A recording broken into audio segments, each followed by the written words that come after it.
Começa agora mais um programa Crescendo em Cristo, série de estudos bíblicos produzida por pastores colaboradores da Rádio CPT.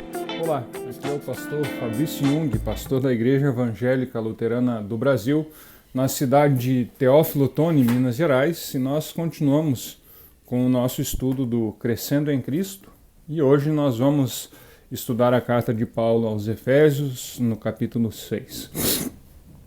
O apóstolo Paulo, depois de ter falado muito sobre a salvação e como ela vem de graça e por graça, no final da sua carta ele nos ensina e pede que nós aprendamos a colocar a fé em prática. É por isso que Paulo, então, descreve algo como se fosse um código de efeito civil, algo que nos lembra como devemos nos comportar na sociedade, sendo filhos de Deus, sendo crentes na salvação em Cristo. Ele começa o texto no final do capítulo 5, falando sobre o lar cristão, os homens e as mulheres, como devem se comportar dentro de casa. Na sequência, ele vem então falando sobre os pais e os filhos, que diz assim: Filhos, obedecei a vossos pais no Senhor, pois isto é justo. Honra o teu pai e a tua mãe, que é o primeiro mandamento com promessa, para que te vá bem e sejas de longa vida sobre a terra. E vós, pais, não provoquei os vossos filhos à ira, mas criai-os na disciplina e na admoestação do Senhor. Paulo, então, inicia essa primeira ponto do lar cristão, depois de ter falado do casamento, falando sobre como pais e filhos devem se comportar. Essa temática já foi discutida e vista até mesmo em músicas que o mundo nos apresenta, mas ela é importante, nós devemos considerar ela muito na questão cristã. Dentro de casa, então, Paulo pede que os filhos honrem os seus pais o tempo todo e de todas as formas. Esse é o primeiro mandamento com promessa, ou quem sabe, poderíamos até mesmo dizer que é o único mandamento no qual Deus dá uma promessa. Aquele que honra o pai e a mãe tem uma vida longa e é boa sobre a terra. Porque aquele que honra o pai e a mãe, ele aprende a honrar todos os que estão acima dele. Ele aprende a viver uma vida concernente com a palavra do Senhor. Mas Paulo também faz um lembrete especial aos pais, dizendo: Pais, não provoquem os seus filhos à ira, mas criai-os na disciplina e na admoestação do Senhor. Esse é o grande problema que nós temos vivido nos tempos que estamos passando. Por vezes, pais, por conta da forma como desejam tratar os seus filhos, muito mais como se fossem amigos ou parceiros, eles têm provocado a ira dos filhos, porque não têm dado a eles a disciplina e a admoestação necessária. É por isso, então, que Paulo nos traz essa reflexão no início do seu texto. Sabendo da necessidade de cuidar da vida do homem como um todo, então Deus também se preocupa e lembra da necessidade de que nós temos de nos cuidar com relação ao nosso serviço ou ao nosso ofício na terra.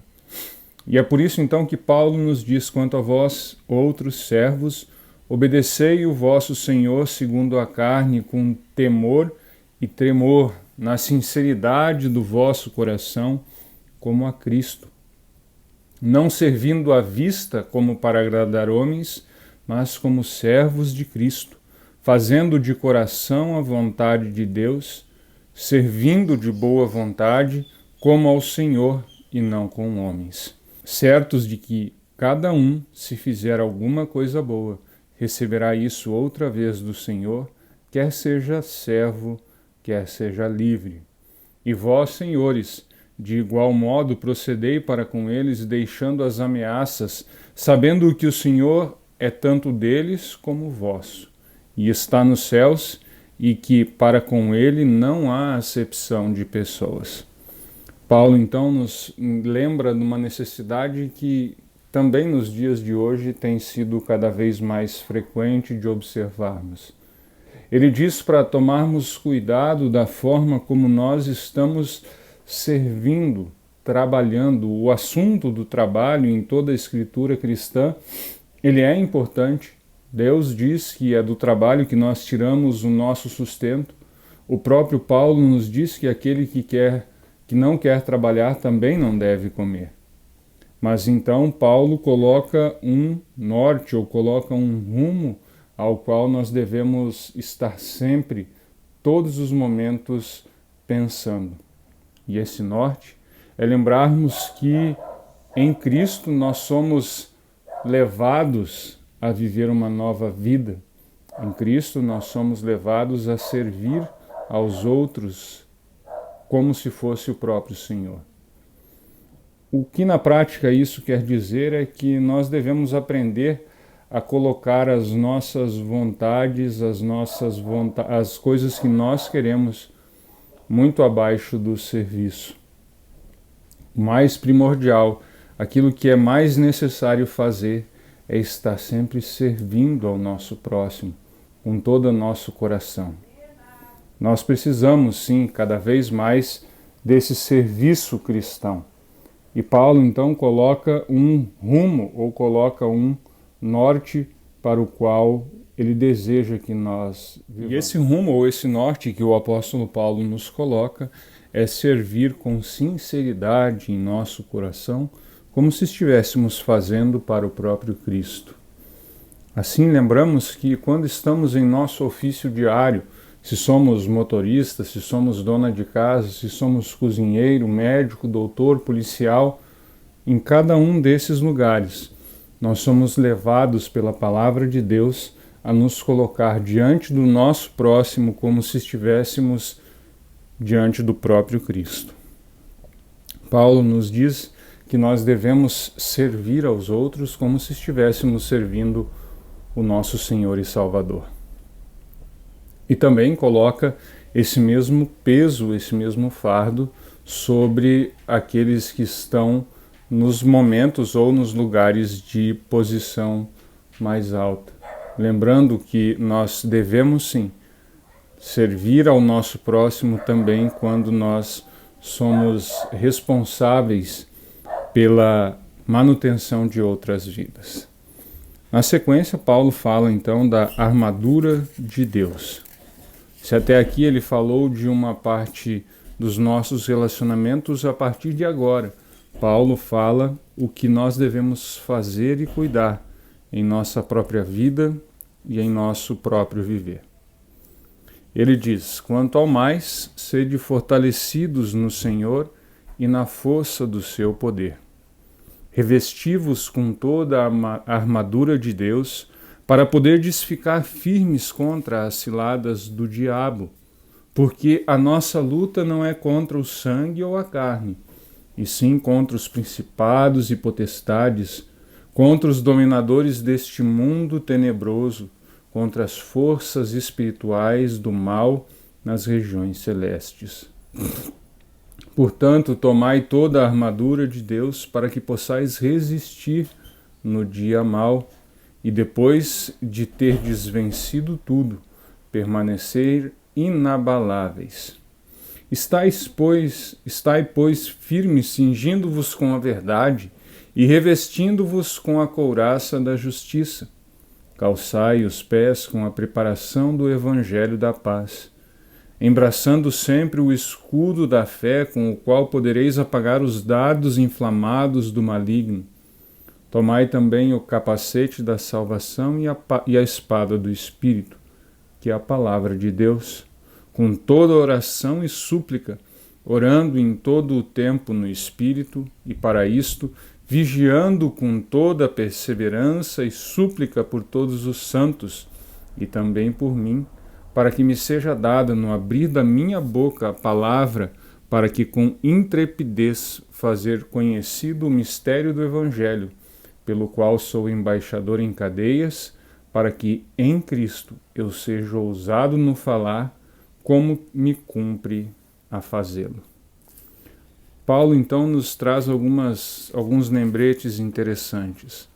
Ele diz quanto ao mais, ele diz em todo o resto da sua vida, depois de ter pensado no casamento, ter pensado no relacionamento entre pais e filhos e senhores e escravos, ele então coloca o restante da nossa vida.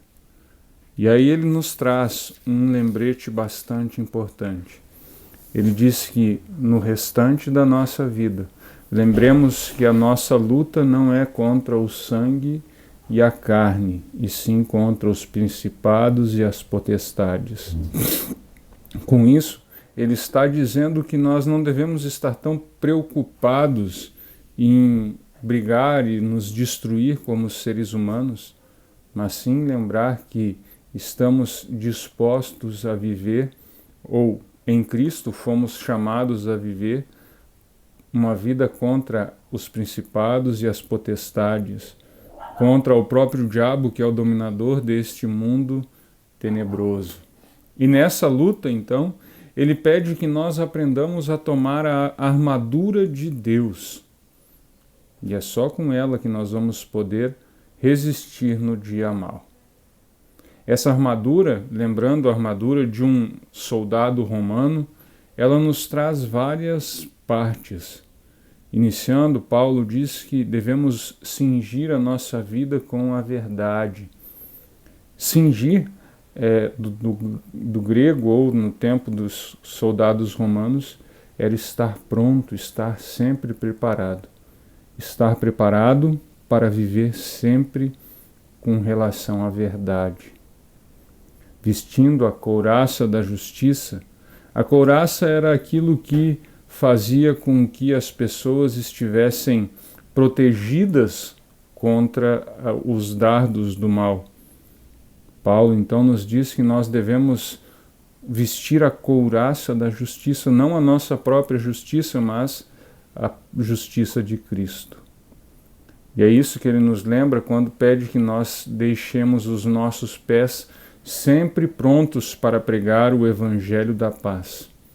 Em todos os momentos, por todos os lugares que andamos, somos chamados a pregar o evangelho da paz do nosso Senhor Jesus Cristo, buscando sempre estar com a fé como nosso escudo, a salvação como nosso capacete e a palavra de Deus como a espada do Espírito. E ainda assim, se não tivermos força para viver deste jeito, se não tivermos força para andar nesse caminho, somos lembrados que podemos nos colocar em oração e súplica em todo o tempo, porque o Espírito está em nós e nós podemos viver vigiando com toda a perseverança, suplicando não só pelas nossas vidas, mas suplicando também pela vida de todos os santos.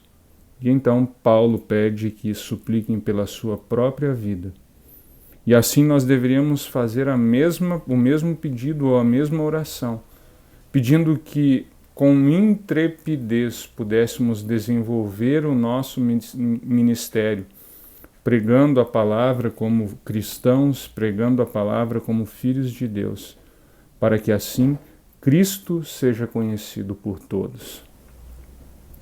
E então, no encerramento da sua carta, ele nos diz: e para que saibais também a meu respeito, e ao qual vos faço, e o que faço de tudo vos informará, Tíquico, o irmão amado e fiel ministro do Senhor.